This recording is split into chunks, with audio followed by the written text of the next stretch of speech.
Hello दोस्तों।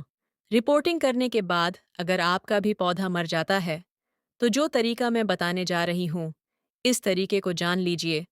अब कोई भी पौधा आपका नहीं मरेगा। पौधे की रिपोर्टिंग करने के लिए सबसे पहले सुनिश्चित करें कि यह आवश्यक है कि जड़ें गमले के नीचे से बाहर निकल रही है या गमला बहुत छोटा है। पौधे को निकालने के बाद उसकी पुरानी मिट्टी को धीरे धीरे झाड़े और जड़ों को थोड़ा छटाई करे। इसके बाद मिट्टी का मिश्रण तैयार करके पौधे को लगाए, फिर अच्छी तरह पानी दे और शुरुआत में उसे छाया में रखे। धन्यवाद।